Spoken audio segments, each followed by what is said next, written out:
You can't have a positive life with negative thinking. Right. It's like a saying, you can't preach love while kicking a puppy. You know, it's like if you're going to have a positive life, you've got to have a positive thinking. It's the prerequisite, right? Your attitude is a prerequisite for all things.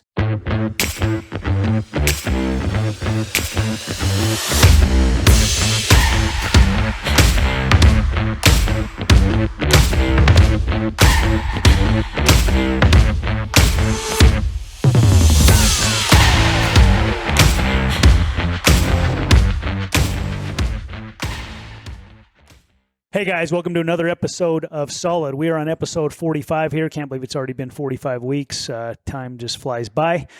Just Jeff and I today, and it was a good little discussion we had on the importance of keeping a positive attitude, a good attitude, a winning attitude in life, how much more important that is than just the knowledge we have. And I thought it went pretty good. What do you think? It was awesome. Yeah. I look forward to you guys hearing this and just remembering simple fundamentals lead to success in life, you know? Yep. And I think it was a good reminder for myself. I think just having this conversation, a lot of times us having a conversation, just, reminding ourselves of things that we can get better at and things that we can focus on. Yeah, I agree, man. I think this podcast is as much for us as anybody else. Absolutely. So it helps us. So yeah, make sure you tune in, like and subscribe, share with your buddies. Hopefully you're getting a lot of value out of this. We're always open to feedback as well, and working on some great things to help people live more solid lives and spread this message all over the world. So we appreciate all your help, all your support, and we're proud to know you all. And until next time, stay solid. What we're going to cover today has a big impact in all areas of people's lives, and I know for myself, I can attest that I think it's been one of the maybe strengths that I've had is not always being the smartest person, but always being willing to learn and get better and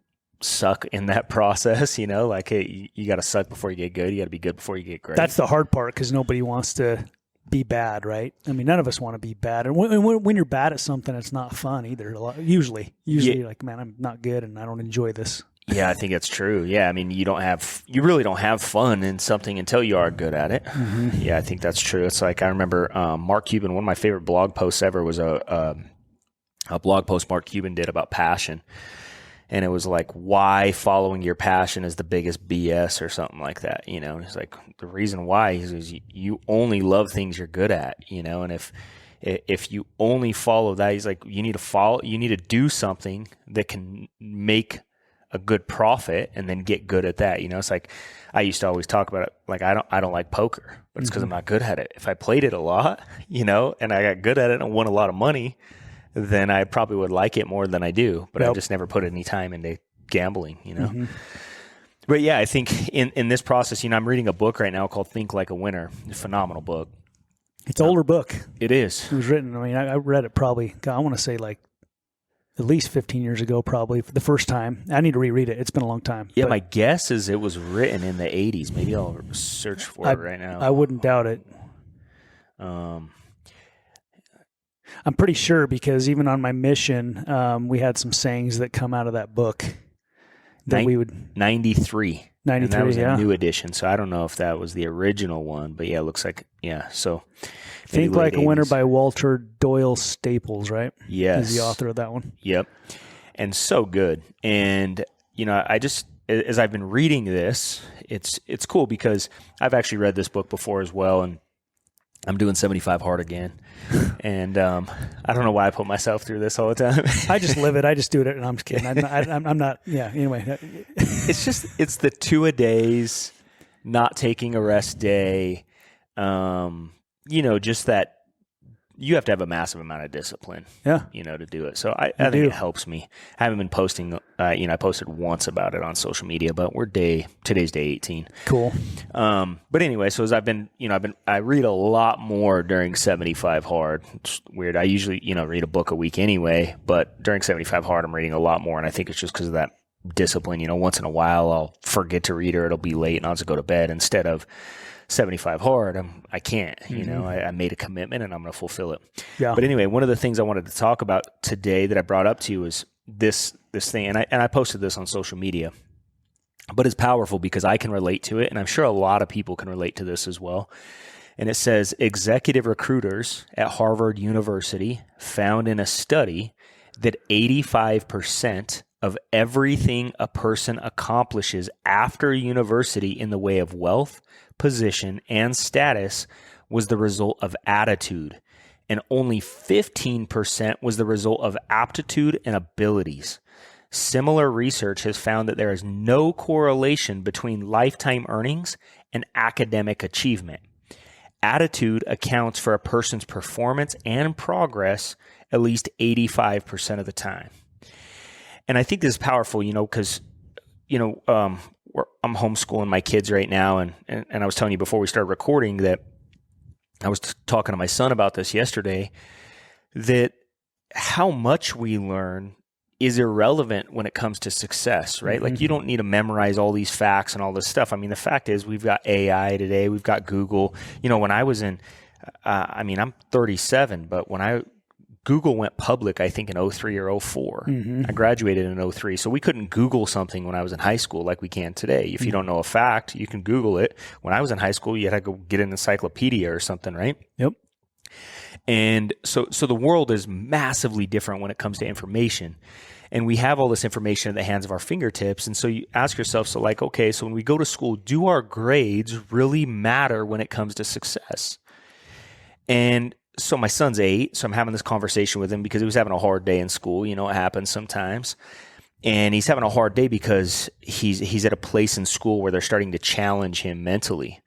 And so he started having this attitude like, dang, man, it should be faster. It should be easier.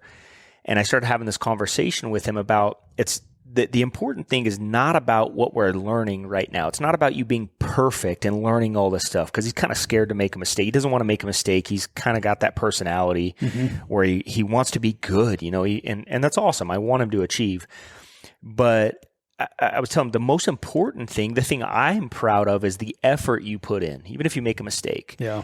And the effort you put in is a direct response to your attitude. If you have an attitude that says, I want to learn, I want to get better, I want to give it my best, then odds are the results are going to be better than if you're just trying to be perfect and just trying to have this perfect grade.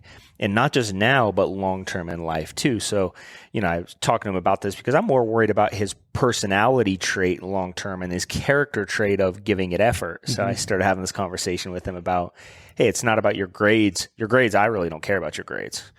I care about your effort and your attitude in response to how much effort you're putting in. Yeah, when you know you've given it your all, you've given it your best effort, it doesn't almost always feel better. It feels better all the time. Yes. It always feels better when you do that. So that is a direct correlation to your attitude and your whole demeanor, everything about you.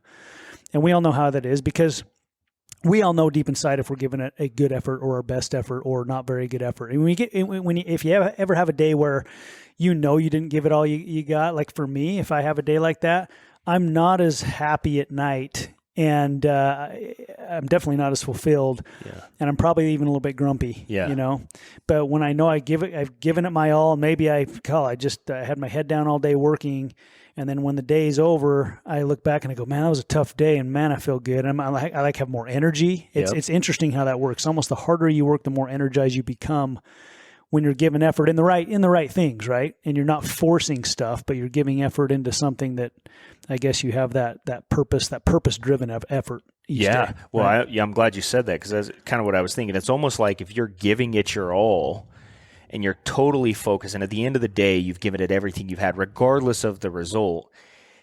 To me, that's like the active works of faith. Like if you truly believe that God is guiding your life and you just give it everything you've got, hey, God's gonna unroll the next step, or shine the light on the next step, or whatever it may be. If you truly believe that, then we're not really so focused on controlling the result, rather than giving it all the effort we have today and knowing that it's going to turn out good. Yeah. What did Jesus Christ tell his apostles? He said, don't worry about purse or script. Don't worry about food. Don't worry about any of that stuff. Just go. Yes. I already know what you need. Yeah. Don't worry about that. Birds don't worry about being fed. Yeah, exactly. Right. No. And I think sometimes we do, and it's because of this programming, and I'm guilty of this. I know I am, and I think a lot of people are, but I try to correct myself all the time. Yesterday I posted another thing that said you can only control the effort, not the results. That's really good. And you say it again.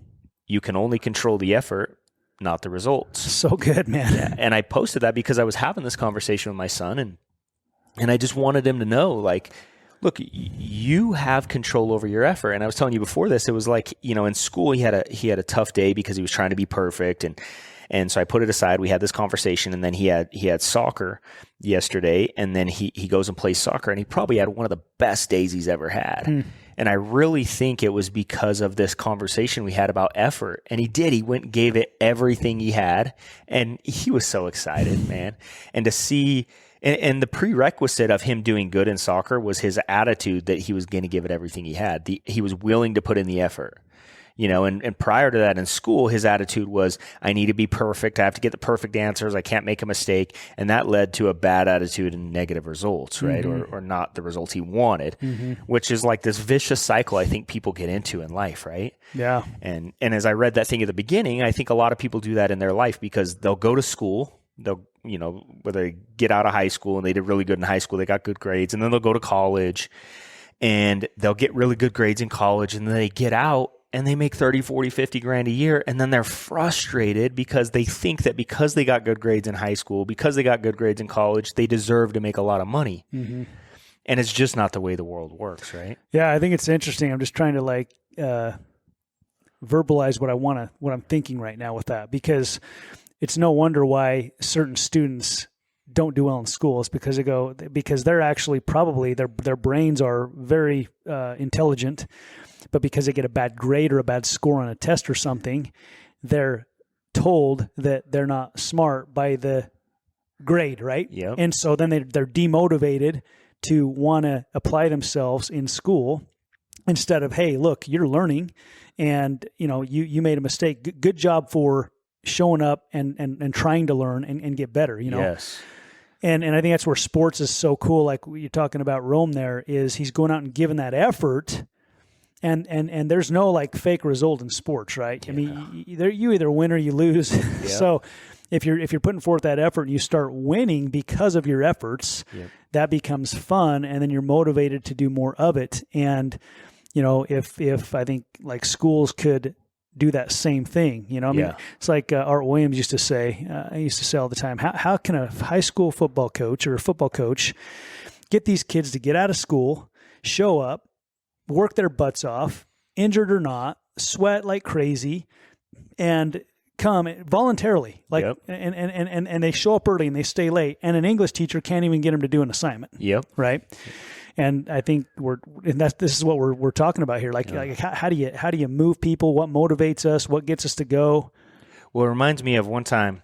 I remember Mark Nichols would tell us the story. He was with canines and the SWAT team. He said a lot of people think these dogs that we get are the smartest dogs. Like they're actually the dumbest dogs because they'll do anything for a treat, right? They'll do anything for that small little reward. And they're the dumbest dogs. We get the smart ones, they go do whatever they want to do. And I think that kind of correlates to us in school, as you use that example, because I was not a great student. I was just bored a lot of times. I couldn't understand how the things that I was learning in school applied to me achieving my goals. Now, looking back, I wish I would have done better. I wish, there's a lot of changes I wish I would have made. But I didn't have anybody in my life giving me that correlation between, hey, here's the effort and the attitude you have, and that's going to lead. Now, thank goodness I found guys like you and other people in our financial company that taught me that, the effort you put in and the willingness to learn and, lead to great results. Yeah. And so I had that, and I think a little bit in boxing too, in sports that helped me. But in school, definitely I was just bored. I didn't want to show up and do an assignment necessarily. I wanted to go, start making money and achieving my goals and dreams, Well, I wish, more schools or whatever, when you started a school, they would make sure that we all understood the purpose of school isn't necessarily to get the best grades. The purpose of school is to learn how to learn, right? Yes. And so, should somebody go to college? Well, I don't know if it's up to them, right? But if you're going to go to college, you should go to learn how to learn. And then, maybe you accomplish that, you get your degree, And what that does show something. It shows you stuck with something. When it got hard, you kept with it, you finished it. It does show something to somebody who's going to maybe hire you as an employee, right? But again, that goes back to the attitude, right? Yes. When we're talking about this book and this part of this book that kind of started this conversation, it goes back to the attitude about why we're doing something, right? Not the actual academic achievement. And I think there's a lot of times, you read about, a lot of these mega successful guys that dropped out of colleges, dropped out of Ivy League schools. And now by no way am I saying that someone shouldn't do good in school. I want my kids to do good, right? Yep. I want my children to do really good. I want them to excel academically, but I want it to be because of their attitude, not just to get a good grade, right? And so I think, you look at a lot of these mega successful people that have dropped out of school, they didn't drop out to drop out. They dropped out because their academic achievements that society was teaching them to focus on was getting in the way of them actually making progress in their lives. So they weren't dropping out to quit something. They were leaving the thing that was getting in the way of them achieving their goals and dreams. And they already were on that path, well onto it. If you look at guys like Bill Gates, dropped out of Harvard, he came from an upper middle class family and was in Harvard and drops out of school in order to go achieve what he was achieving with Microsoft. Yeah. So you look at those things, like Jeff Bezos, the same thing. When he started Amazon, he was very successful working at a hedge fund and left that hedge fund to go start Amazon. And everybody thought he was nuts starting an online bookstore, which at the time just seemed crazy. Looking back on it, it makes a whole lot of sense. But really what was happening at that time is that his career was getting in the way of him achieving his goal or his dream. Mm-hmm. So I think a lot of times if we can remember that our attitude that we have about the effort we're putting in, we can control our attitude and we can control our effort, but we can't control the result. If we try to control the result, it's going to hinder our attitude and the effort. Right. However, if we do control our attitude and we control our effort, a lot of times that result that we get is absolutely amazing, but sometimes it takes a long time, and that's the hard part. It's easy to keep a good attitude while things are going good. It's not as easy to keep a good attitude when it's not happening as fast as you want it. Well, that's where discipline comes in. You're not always going to be motivated, and so that's when discipline needs to take over. And discipline's I think it's a learned skill. It's a learned attribute. And, there's plenty of times where, we don't feel like doing things and we do them anyway because we know that it's important to do it. And as you start doing them, then you start to see the results of it, like with your effort. And, I was thinking about this too, talking about, Bill Gates and Steve Jobs and these guys that left college to go pursue that thing they were going to go pursue. And because that was their calling in life that they found, right? They found that through a bunch of work prior to that, and who knows how exactly they found it, right? But I think it's a lifelong process to find purposes throughout our lives, and I really believe that if you're looking for, or if you need external motivation to get you going, you are not dialed in on your purpose. You haven't found your purpose, or maybe you don't understand what your purpose is, because you're always looking for that outside source to motivate you. When you find your purpose, your calling, it's like, boom, you do not need outside motivation anymore. And so those that are like, man, I'm not feeling that right now. Well, you need to keep searching. You need to keep working. You need to keep showing up at your job, showing up at your business while you're searching for that, and you will attract it if you're aware of it. Yeah, because I think a lot of finding that thing that you're going to be great at in life has to do with your attitude first. Yeah, it's like successful people want to give opportunities to people that have that attitude.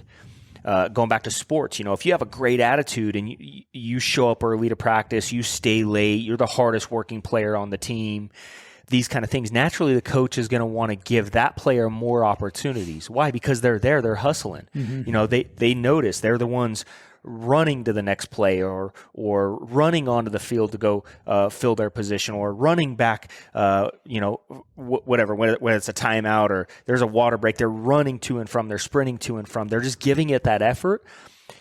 Everybody notices that person, and that comes from an attitude. It does. Not a talent, not a skill, not this God-given, a lot of people that think that very successful people were just given this God-given talent. It's really not true. In fact, I don't know if you've ever seen that a video of Ed Sheeran before he was famous, where he was performing on the street. Somebody has old film of Ed Sheeran performing on the street, and it's horrendous. Like listening to it's embarrassing, right? But now you listen to him, and he's one of the biggest selling musicians ever. And you go, wow, this guy's amazing. And if you listen to him now, you would think, oh man, he's always been that good. But he hasn't always been that good. It's through hours and hours and hours and hours of practice. Yeah. And I'll bet times when he was performing, he wasn't loving it. It didn't feel good, but he knew he had to do those things. It was just part of the process. And in the book Outliers, they talk about, I think it was the Beatles, where they were touring around Europe and they had toured so much and gotten so much experience. So that's really what set them apart for their mainstream success. Had they not got all that experience, they wouldn't have been able to come together as a band and play that good like they did, Yeah. And yeah. I mean, and I think too, also it's you hear a lot of people talk about passion and doing what you're passionate about. And I mean, I do agree with that. But sometimes you got to find your passion in what it is that you're doing. Yeah. And I remember starting in financial services. I don't know how passionate I really was about financial services when I started. That's not what, I mean, I believed in it. I mean, I believed in, people need to protect their families with term life insurance, and they need to invest for their futures, and they need to get out of debt, and people need to make extra money. And I saw all these good things about it. But I think what really got me passionate about it was when I heard like the founder of our company, Speak Art Williams, or I heard Hector Lamarck and how he would coach and train people. And I started to follow their teachings and follow what they were coaching and training on, how to do sales and how to build people and how to move people. And then I started to see that happen, to see it start changing people from the inside out. That's what I became passionate about. Yep. And then all the financial service stuff was just a kind of a byproduct of what we were doing. Yeah. So I found my passion because I'd sit down with people all the time. I'm just not passionate about financial services. I'm like, well, you're not passionate about your job right now either. You still show up every day. Yeah, exactly. Yeah. So if my opportunity that I'm offering you right now is going to significantly improve your family's life and everybody you get involved with you's life, could you get passionate about that maybe, or find a way? I mean, if you have a job right now, you're not passionate about it, well, find a way to get passionate about it. Yeah. Well, it reminds me of the old Native American proverb where the grandson is talking to his grandpa, and they go and he says, you see those two wolves out in the distance. And he said, one of them is envy, greed, laziness, despair, unhappiness. And the other one is excitement, love, joy, happiness, and they're at war. And the grandson says, well, Grandpa, which one wins? And he goes, whatever one you feed, right? And the one you feed, I mean, and that's our choice. We get to choose what emotions we feed, right? And I think for me too, coming into financial services, not like I was ever excited about insurance and investments. I never looked at myself like I sold insurance or I did investments or I did financial services. I look at it like I'm helping people change their lives, right? And I'm passionate about that. I'm passionate, but I chose to feed that part of my career, that part of my life. And that was really a selfless act too, which I think is another important thing is if you're doing something that's selfless, if you're helping change other people's lives, you get out of your own emotions. I think in our generation, man, people are so weak because they're so self-centered. You have all this self-care bullcrap that everybody's always talking about. It's like, why does that matter? Mm-hmm. Like, why does that matter if you're not passionate about your job right now and I'm offering you something better that can provide for your family better, if you can get out of your own way and think about your family, your wife and your children and your community and the impact you're making in other people's lives, then wouldn't it make more sense to start investing more time and energy and effort? Wouldn't it make more sense to have a positive attitude about those things rather than thinking about what you don't want to do? Yeah. Like, I don't want to lift heavy crap every day either, but I do love the result. I feel great. Right. I don't love waking up early every day and going straight to the gym or getting straight into a cold plunge, but I do love the result. Yes. And so if my attitude is I do these things because they make a positive impact, I do these things because it allows me to have a longer life to spend more time with my children, I do these things because it allows me to make more money to provide my family a better life, then those are the opportunities we have to feed that positive emotion, or the perspective we have on those things. Amen.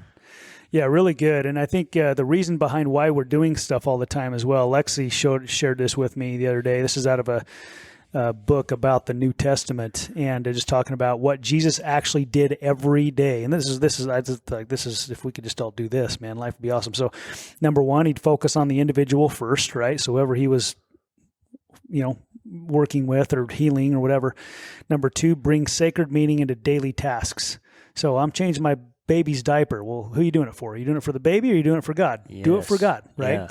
Yeah. Sometimes it might get tedious. So I got to make the kids dinner again. Yep. Well, you're doing it for the kids, you're doing it for God, right? Yeah. And I think if we can remember that, whatever task we're doing it, who are we doing it for? If we're always doing it for God, it's always good. Yeah. If it's just your job or whatever it is, right? Respond to specific needs as they arise. So, unpredictable, right? Things come up all the time. Yeah. And you just respond specifically to that need. Number four, heal, bless, and teach in any setting.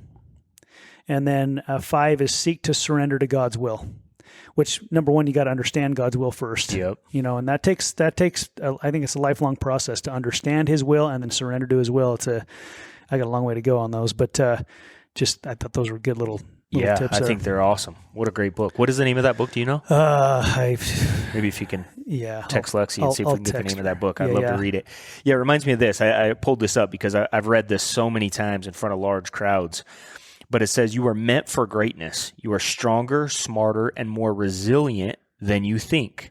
You are capable of achieving far more than you believe. You are meant for greatness, like all of those who have already achieved it.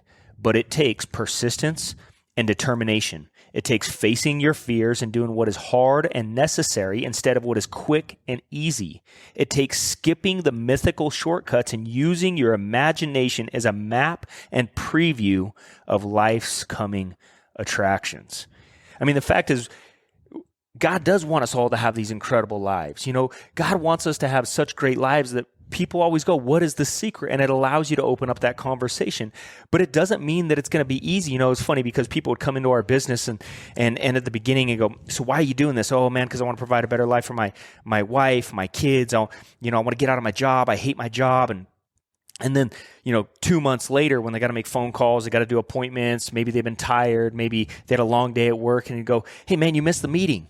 Or, hey, man, you how come you don't have enough appointments set? Oh, well, I got my wife, my kids, my job. I go, wait a minute. So what you're telling me is all the reasons that you got started are the reasons you're using as excuses not to do it? Why are you letting the reasons that you're doing it stop you from actually doing it? Yeah. It doesn't make any sense, but it goes back to that. It goes back to this, whereas people saying what is quick and easy. If you look at social media, people are always posting these life hacks. Well, I can give you a hack right now. There is no hacks, right? That you just have to do the hard things long enough to get the result. Kelsey and I were talking today about she has a friend who is a professional fitness competitor, and we're talking. It takes about 5 to 7 years of every single day eating right, working out. 5 to 7 years for the average professional fitness competitor to become a professional of never missing. And you see how many people do it? Not many. Why? Because it takes 5 to 7 years of costing a lot of hours, time, pain, discipline, uncomfortable doesn't take days. Much talent. It just takes consistency and discipline right. But the talent part, people, I'm not talented. Well, you don't have to be talented to do these things. Nothing takes talent to achieve greatness. I think so. It is like the greatest myth in the world that you have to have some special talent to succeed. Yeah. Right now, are there some exceptions? Yes, there's exceptions to everything, right? So if we're looking at the exceptions, I don't know. I've just never felt like I was special enough to be the exception. Yeah. I don't understand why people are looking. That's like trying to win the lottery. Mm-hmm. Like, I'm not trying to win the lottery. It doesn't mean I won't buy a ticket. I remember one time we were, in Idaho, you buy lottery tickets, and I don't know, the Powerball was way high, and I go, no, man, I don't gamble. I'm not. And he goes, how are you ever going to win if you don't buy a ticket? I go, good point. Here's $5. Give me a ticket. What's $5? Uh-huh. But I'm not betting on it. It was never my plan. Right. And the same thing, a lot of times people are betting on finding this secret talent they didn't know they had. And I think this is the excuse most people look as they're trying to find their passion rather than just giving it everything you have. having a positive attitude, working hard, doing the things that are necessary, and doing them with a selfless attitude. And then naturally, you're going to become great at something. And as you become better at something, you have a better attitude about it and you want to do it more. You become obsessed about it. And you become obsessed about it. People around you start going, oh my gosh, they're obsessed with that thing. And then you become better than everybody. And then you become this expert in other people's eyes. Yeah. But it was an accident. It was you didn't try to become an expert. No. You just did the hard things that were necessary and kept doing them long enough. Yeah. I mean, really, sometimes I think I guess we can define hard, right? Is hard just being consistent every day? Is it just being because I would say that, for the most part, how I live my life, like for me, starting off every morning, getting up, say my prayers, go to the gym, work out, go for a run, meditate, read, and then start my day, start making calls and just do that. And then eat, just eat decent, eat pretty good. And, I don't know if that's hard, but maybe it is hard, and I think I would say that the hard part is when it starts getting comfortable to step up the intensity. Mm-hmm. Starts getting comfortable, step up the intensity. Like, that's why I think fitness is such a good example, right? Mm-hmm. Because if, like right now, if you've never done any kind of, strength training, for example, and you go into the gym and someone puts, 400 pounds on the squat rack, it's going to crush you. Yeah. But if you start with maybe 135 pounds, and then what's the important part? Start with body weight, for heaven's sakes, right? Yeah. What's the important part? You increase the weight next time. Mm-hmm. You just increase the weight. And it can be small little incremental weight increases. Yeah. But the important part is just the increase. And I think the hard part comes like on those last couple of reps where you go, I really don't want to do this. Yeah. And it's not that you can't do it because you've already done a few, but it's doing the ones that are uncomfortable. So I think that's the hard part. It's like phone calls. Yeah. If you're going to be successful in sales, it's just making those calls. Maybe you make 10 calls every day or 20 calls every day or 100 calls every day, depending on what you do. And maybe eventually it gets easier. If you're door to door and you go knocking on 20 doors every day is easy, well, then knock on 25 tomorrow. Yeah. And just push a little bit harder and a little bit more. And I think that's the hard part is, are you willing to stay in that zone that's uncomfortable? Yep. Or do you look to make it comfortable? So here's a curveball. It's not really a curveball to us because we know what we stand for on this podcast and what we're doing. But here's what's really messed up, right? Because there's people out there that would hear this message and they would go, I don't have to do hard things. I know some OnlyFans girls that make $3 million a year on OnlyFans, right? Yep. And one of the big challenges with our world today is that's true. There are girls out there making $3 million a year on OnlyFans, and there's the farmer out there working his tail off, right, to try to just provide for his family, who should be making the $3 million a year, right? And until that switches, well, and I don't even think that I would argue to say, well, what is your goal and who is fulfilled? Yep. Right. So if your goal is just make money and you don't care how you feel, fine. Yeah. Then not only that, we as a society need to wake up to this because if you're supporting that OnlyFans stuff, right, over like the farmer and the rancher that's really providing things that we all need, there's the problem, right? There's a part of the problem, right? Yeah. It's both sides, but we need to step up as a society and stop giving those things. I mean, here I am talking on a podcast, even talking about it's giving it attention. But I would argue to say there's a lot of farmers that make $3 million a year. A lot of the most successful men I know are farmers, ranchers, landowners, right? And same thing. There's a lot of people on OnlyFans that don't make crap. Yeah, but it depends. Yeah, of course. But it depends. I mean, sometimes they have a bad crop, or things happen. Their cattle die, or so things do happen.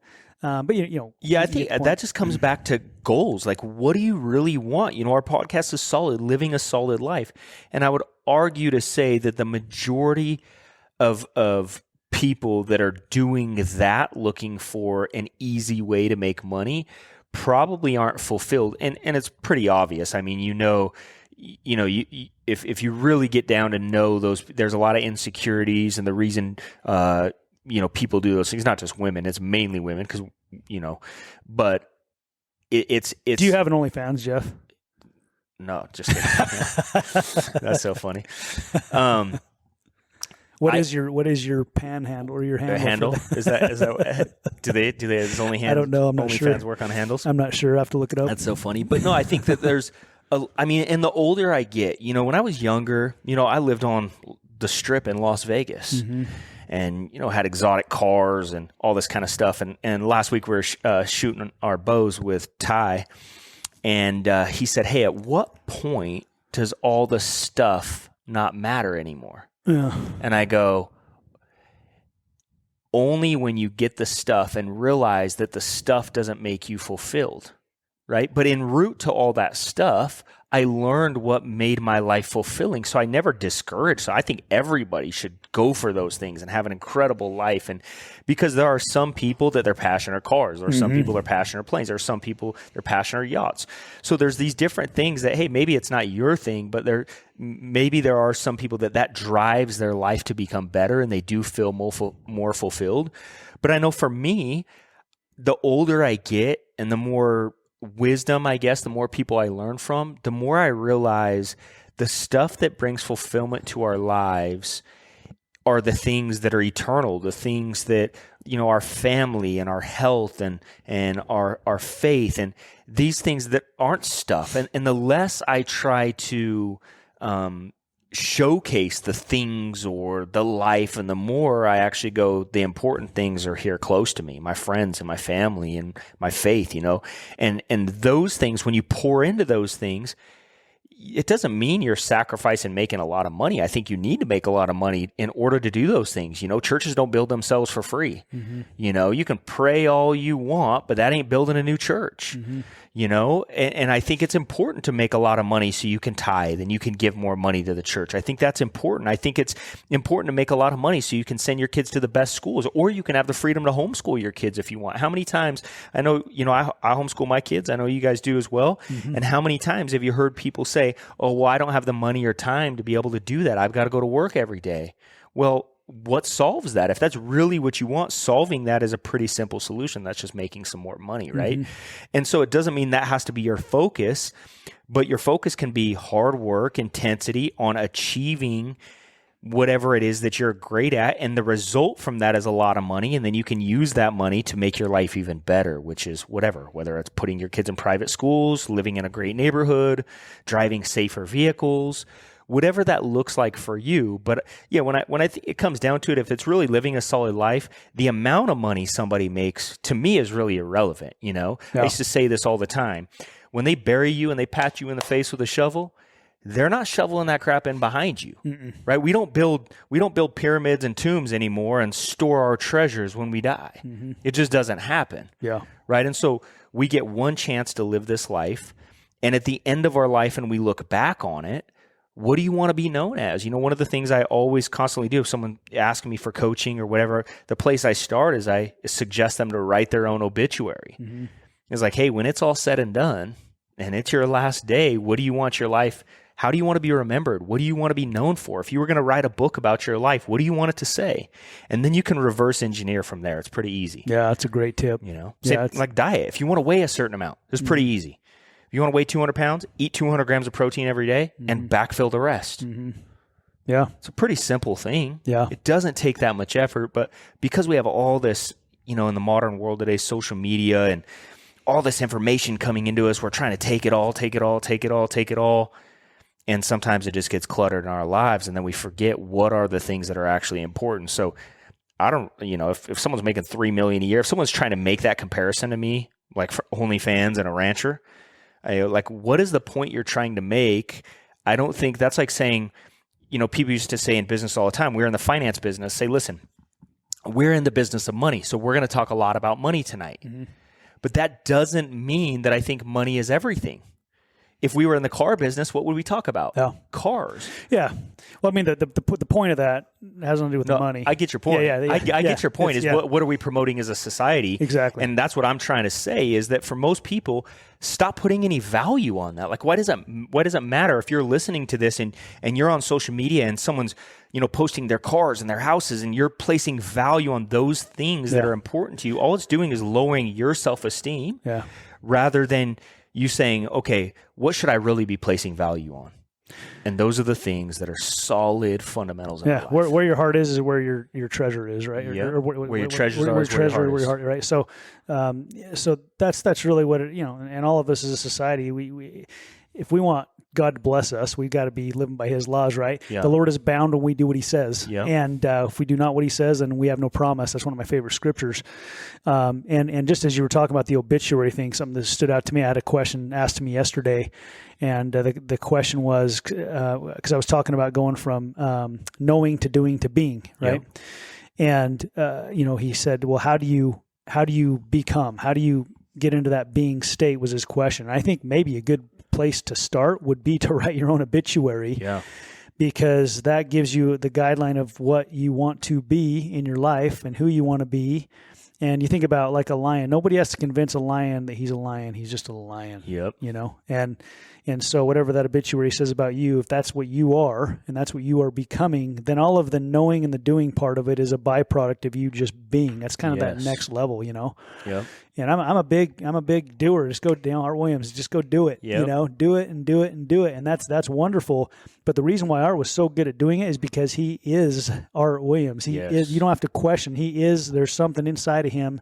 He walks into a room. He comes and speaks. It is a immediate. You feel the energy. If you're on the other side of the stadium, he's speaking on. You feel the energy when he walks in the room. Yeah, he's not trying to be like someone else. No, he's not trying to live up to someone else's standards. He's not comparing himself to anybody else. Does not care what you think about him. He just knows what he is, what he stands for, and that's a great example of a great leader. Yes, and I think that's important. Is like, what do you stand for? And I think a lot of times in the world today, if we could take these things, we started with the academic achievement versus the correlation to achievement of goals and dreams in life, and in that one at Harvard, it was financial success. But if we can just take like, who am I? Like, what do I really want? And if I stop comparing myself to the world and I stop scrolling through social media, or I stop, deciding that somebody else should influence my goals and dreams versus what I really want out of my life. Once you really know, and then you're willing to stand for it, then you're going to attract the right kind of people, the right kind of opportunities in your life. And then you don't have these like doubts or like, I don't know if I should do this, or I don't know if I should do that, or I don't know what directions God's trying to take me. I don't know. I think that if you really are obsessed about who you are and you know it and you're confident in it, then the right kind of people are going to attract. I think Eric a couple weeks ago said this, your vibe attracts your tribe. Mm-hmm. That's what he was saying, is like, if you say a certain thing, you act a certain way, you're going to attract a certain kind of people. And this is why it's so important to be real, why it's so important to just be yourself and not try to let anybody else influence you in a negative direction or in a direction that's not really how you want to go. It's okay. Someone can want different things and you can still be friends with them and want something different. Yeah. It's okay. But the reason why people get threatened is because then they play that compare game again, Yep. And so again, you can't control the result. You don't know their path. You don't know what's behind the scenes, but you can control your effort. You can control your attitude. And so if you're somewhere right now where maybe you don't want to be, I would challenge you to really think about what you're thinking about. Focus on your attitude. Focus on how grateful you are for all the great things you have, and then who are you as an individual, and pour all your time and effort and energy into becoming more of those things, right? Yeah. The better part of who you are as a man or a woman, Like for me, I want to be a great man. I want to be a great husband. I want to be a great father. I want to be a great friend. So what do I have to do those things? And I think the byproduct of financial success is automatic. Oh. It's automatic if you're a great person, because people want to do business with great people. People want to do business with people they can trust. People want to go into business with people they can trust. Mm-hmm. Yeah. Now, does that mean there's not going to be people that don't make a lot there are going to be people that make a lot of money that aren't good people, right? But that doesn't mean you have to be like that. Yeah. That just means and you don't have to compare yourself to them. You don't say, oh, well, they have this, but I don't. So what? What does that have to do with anything? Yeah. Is your arm more important than your leg? No, they're both important. I would like them both. I'm not trying to compare one to the other.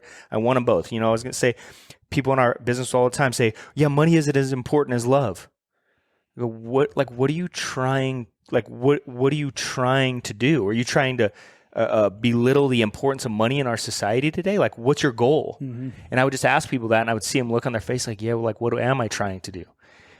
you know, and nobody is, I think if you're achieving financial success, I don't meet good people who are wealthy that ever try to make someone feel less about themselves. They're never trying to compare themselves to someone else. Yeah. In fact, most people I know that are wealthy, they're always trying to make somebody else feel like they have more hope. Because they are, right? They've become, right? So they don't have to try to convince anybody else that they are. They just are. Yes. and you need to, all of us need to become that before we ever become that. You know, we need to be that. Yes. And then that will happen.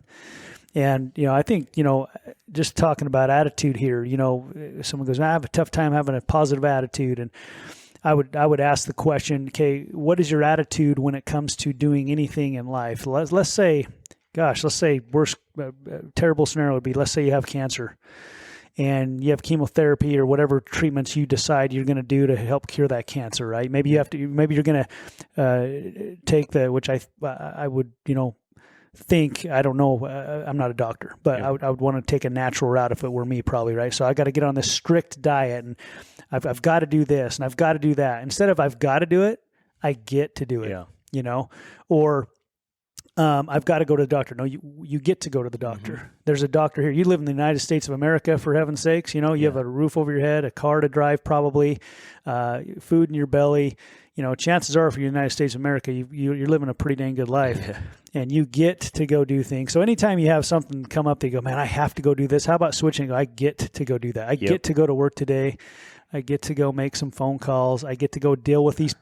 I got to go deal with these people challenges. No, you get to, because you have people. Yeah, you can't have a positive life with negative thinking. Right. It's like a saying, you can't preach love while kicking a puppy. You know, it's like if you're going to have a positive life, you've got to have a positive thinking. It's the prerequisite, right? Your attitude is a prerequisite for all things, whether positive or negative. You want a positive life? That prerequisite is a positive attitude. If you end up having a negative life, we can reverse engineer it and see that you had a negative attitude.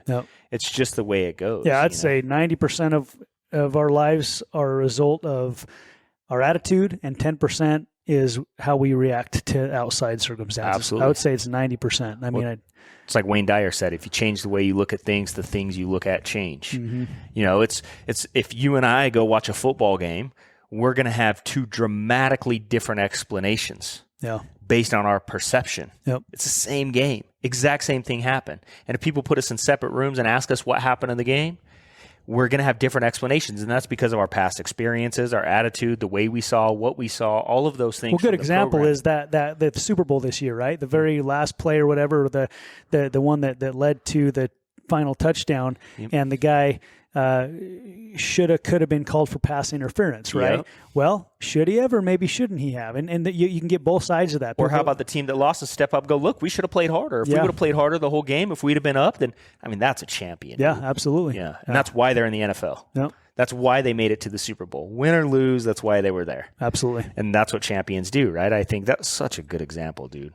I think if we could do that in all areas of our lives, that's a challenge for me too, because there are some times we get frustrated. It's like, and if we'd have done different things, we wouldn't be in this situation. So how about we just step up and change? It leads me to another point. Kelsey and I were talking about this yesterday. Is someone asked me, do you ever have any regrets? And I go, not really. I mean, are there things I would change? You could decide to have regrets if you wanted to, or you could. I just don't spend a whole lot of time looking backwards. I can't change it. I try to spend most of my time looking forward on the things I can change and the things you can either regret control. it or go, ooh, I get to learn from that, right? Yeah. So, I mean, are there really any regrets? Like, if it didn't happen to you or you didn't make that mistake, would you have learned your lesson you needed to learn? Probably not. Right. Or why does it matter, though? Like, I could regret it all I want, but that doesn't lead to a positive emotion, right? Yeah. So the question in itself, do you ever regret, stems from a negative emotion. And I think a lot of people that ask those questions are because they're trying to go, man, I wish I would have, and they're living in the past that they have no control over. It's gone, right? But you can control what you do right now. Like there's always that saying, the pain of change or pain of regret, right? Yeah. And it's like we're trying to force people into make this decision to change their life. And it's like, if you don't do this, you're going to regret your life. And I think that's a poor message myself. Now that I'm older.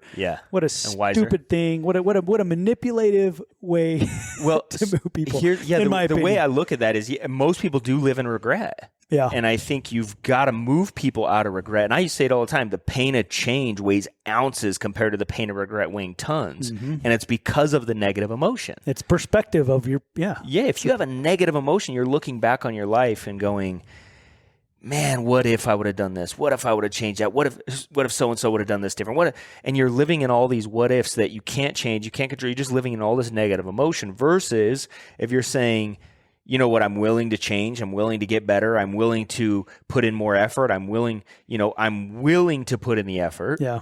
It's one's looking forward and one's looking backward. So I agree with what you're saying, but I mean, I also understand why we did it, right? It was trying to get the way people live, right? And they live in the past so much, but if we can live in the future and we can live in what we do have control of, which is our attitude and our activity. Yeah, it's motivating people. We were trying to motivate people off of fear. Yep.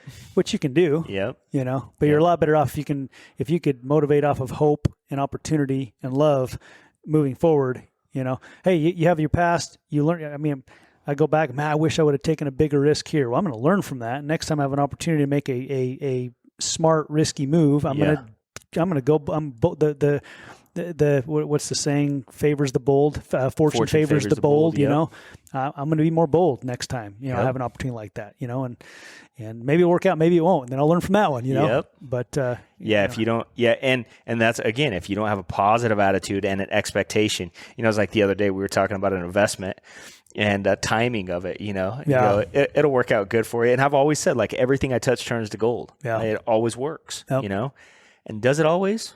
Probably not, but that's the way I look at it. Right. So I guess I'm willing to make these decisions because I do believe that everything I touch turns to gold, If I make a decision, it's going to go awesome, and it can go awesome. Maybe it didn't work out perfectly, but it was awesome because I had a chance to learn. It was awesome because it did work out incredible or better than I thought, But it's always that perspective. And I think if you have that perspective, it leads to all other things, man. It's, our message today is you can control your attitude and your effort. An attitude is a prerequisite. You can control the effort. And, I think we brought up a good thing because we talk about doing hard things a lot and what is doing hard things. And it's, when something gets comfortable because maybe you've been doing something that you perceived as hard in the past, but then you lean into making it a little bit harder, putting in a little bit more effort, a little bit more intensity, and just doing a little bit more and staying in that zone. You always hear about these people that say, you've got to be comfortable being uncomfortable, getting comfortable being uncomfortable. And I think that is the epitome of discipline. Art Williams used to say, discipline is doing the things that you're supposed to do, whether you feel like doing them or not.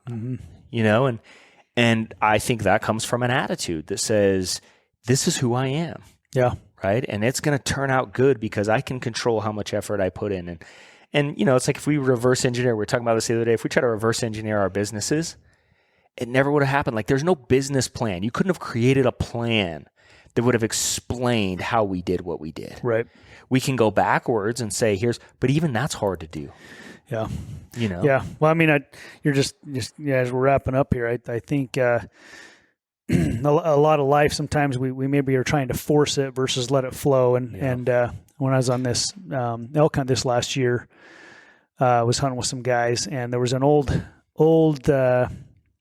outfitter guide that was there, and pretty rough guy, drank a lot, probably smoked a lot of weed, but he had some wisdom in him. Yeah. And I was hunting my butt off, and it was coming down to the wire. It came to the last day, and he comes up to me. He goes, Brandon, he goes, listen, bro. He's like this old guy. He goes, listen, bro. Hey, man, you got to just let it go, dude. You got to if it's meant to be, it's going to happen, dude. You just got to chill out a little bit. And go, this is the advice he gave me. And he was right, man. Cause I was like, I got to get this stressed done. Out, trying to control the result. And, looking at back in the early days of my financial business and building my team, I look back on, I think early on, I just made the commitment that I was going to become the very best at my craft, overcoming objections, closing, recruiting, prospecting, all the fundamentals of our business. I was just going to become the best, do it every day, and then train on it. And whatever the results were going to be, and I honestly had that attitude. And I think that's why we condensed time frames, in a 7-year period of time. we built an organization that was cash flowing seven figures. Yeah. Because I wasn't trying to force it. I just knew I needed to become the very best. So I would listen to Hector Lamarck audios. I'm not exaggerating, 4, 5, 6 hours a day to and from appointments. I was driving from Salt Lake to St. George all the time, just never any of the radio. I didn't even know it was on the radio. I didn't know what songs were. You know that because you came to my op meetings and we had like old 80s. Journey. Yeah, and Kenny Loggins. We had the Eye of the Tiger. We had the damn Top Gun theme song, which I told you guys was cool. That's so and it's funny. cool again. So anyway. Dude, I know we had to update the music for sure, but no, that's true. And you know, I mean, I told people for the longest time, you know, I did the same thing, and I was just emulating you, but just listening to audios, turning your car into a university, ignoring the outside world, didn't know what was on the radio or television, didn't own a television. Mm-hmm. You know, there's that saying that broke people own televisions and rich people have libraries, you know, and they're trying to teach you that successful people are trying to learn while broke people are trying to unplug. You know, and I think a lot of times people are trying to do that because of their attitude, and they're trying to go home from work and just unplug, kick their you don't shoes see off. Lamborghini commercials and Ferrari commercials on TV. No, they don't need them. Yeah, because people that are winning are going to chase it. They know what they want. Yep. You know, and just as we end, I think there's this incredible quote by Benjamin Disraeli. He said, "The secret to success in life is for a man to be ready for his opportunity when it comes." Mm-hmm. So good, dude. Stuff. The secret to success in life is for a man to be ready for his opportunity when it comes. And, you know, if you're really ready for your opportunity, which means that you've put in the effort, you put in the time, and when it shows up, you know it. Well, thing is, you're not going to have the opportunity until you're ready, I believe. You're right. So be ready. That's and the then point. Get ready because it's going to land in your lap quickly. It's going to. And the most expensive thing in life is a missed opportunity. Mm-hmm. Because you didn't prepare. Exactly. Yeah. Because you were trying to be comfortable, because you think that someone's going to knock on your door. Or you thought it was a waste of time to do reading that extra book, or, you know, spending those times reading versus watching TV or whatever. Yeah. Exactly. And those are the little things that pay off. It's the little things. Being consistent in the little things are going to lead to all the biggest results in life. Dude. And so many people miss those. Think about like Cameron Haynes, right? Bow hunter. He's a freaking bow hunter. Yep. And just started bow hunting years ago, just a bow hunter, right? And now he's this world-known athlete, you know, and he did that because he started to record himself running and shooting his bow and killing elk every year. And then one day Joe Rogan has him on his podcast, right? Yep. And then boom, he blows up. But that was, I mean, he was probably bow hunting for 25, 30 years and doing all that stuff for a decade or more, a couple decades before Joe Rogan even. Well, think about that. But he was prepared. Joe Rogan, dude. Think about what Joe Rogan did. How long did Joe Rogan do a podcast? How many podcasts did he do before he signed before that, Fear Factor and all that stuff that he did? Like, dude, yeah. I know. I was talking to someone the other day, and I said we were just talking about cold water immersion and how, you know, a lot of people don't know if you do cold water immersion prior to your workout, it will increase your testosterone. If you do cold water immersion after, there's a lot of science that says that it will decrease your testosterone. So you still get a lot of benefits, but doing it pre and post have different results, right? And so I said, Joe Rogan has a great podcast on this. He had Andrew Huberman on, and Andrew Huberman is, you know, a Stanford PhD, and you know, and the guy goes, "Oh yeah, great. Joe Rogan's a great guy to get an opinion from." And I'm like, the dude got $100 million deal from Spotify. He's been interviewing very brilliant people for all these years. All the things he's done to become as successful as he's done, you've got to have a lot of wisdom and a lot of knowledge. And nobody is dumb doing those things. But this goes back to, do your test scores matter, or does the application of your knowledge matter, right? Oh. But you think about Cameron Haynes. Joe Rogan had to do what he had to do in order to have that platform for Cameron Haynes. And so it all worked out because both of those guys who have achieved incredible things in their lives, had a lot of success, both were disciplined for many years. And then when they met, there was it was exploded, right? For both of them, really, right? Yep. And it's just awesome to see. And that's why I think that more people, whether you're listening to this and you're a father, or you're just trying to be a better man, or you're a mom, or, you know, you're trying to be a better mother, or whatever, you're just trying to have a more solid life, whatever your age is, wherever you're at in life, that you just do everything you can right now, because eventually, if you do, your time will come. Yeah. For Joe Rogan, it was a lot of years. For Cameron Haynes, it was a lot of years. It was a lot of time for discipline. And they probably never, I don't think Joe Rogan ever thought when he started a podcast he was going to get $100 million deal from Spotify. No, probably not. I don't think anybody saw that coming. No. Right? but it happened. And both of those men deserve their success because of the amount of discipline for how many years they put in. Yeah. And I think that goes for anybody. Hector Lamarck, Art Williams, anybody we know that's had a lot of success, they put in a tremendous amount of effort for a lot of years. And they honed their skills. They got better. They continued to have great attitudes. When things went wrong, they doubled down. They did the right things. They made the right choices. And it led to the right result. You know, they weren't trying to control the result. They simply controlled their attitude and their effort. True. Good job today, man. Thank you, dude. I appreciate it. Hey, I got Thanks a question for you. I always notice when people wear like Rolexes and stuff, they never have the right time. Yeah. Rolexes are the worst in the world for time telling, believe it or not. So you just never said it? But they beat that. No, I never said it. I don't wear it every day. So you're supposed to wear them every day, but I don't wear it every day. So that's really the problem. But they beat the S&P 500. Yeah, so they're good investments, dude. There you go. Yeah, I always have wondered why is nobody who wears a Rolex seem to have their time set right? Yeah, because here's another thing. They don't really matter. I don't have anywhere to be. Just show up when I want to. Or because we have a phone. Right now, according to you, it's like 11:10. Yeah, 11:10. Oh, it's not too far. No, it's not too far. Yeah, it's 11:35. Yeah. Okay. Anybody that owns a Rolex knows it usually actually runs a little bit off anyway. So they're not the best at telling time. Good to know. But they're good investments. Maybe one day I'll have one. Dude, a luxury watch market. And when people started learning the luxury watch market, it's a pretty cool thing. Yeah, you were talking about that. I had no idea. Mm-hmm. It's amazing. In fact, might as well just buy one and sell one every year, right? Make a little money. And you can, dude. Yesterday there was a Patek Philippe that sold for $5.3 million. No diamonds, no nothing. Sold for $5.3 million at an auction yesterday. There's people that have way too much money out there, dude. And I'll bet that watch sells for $8 million in a couple years. It's awesome. So yeah, that's why. Okay. Yeah, good investments. All right. Just wondering. Okay, guys. Thanks for tuning in today. Thanks, we'll guys. See ya. Appreciate you.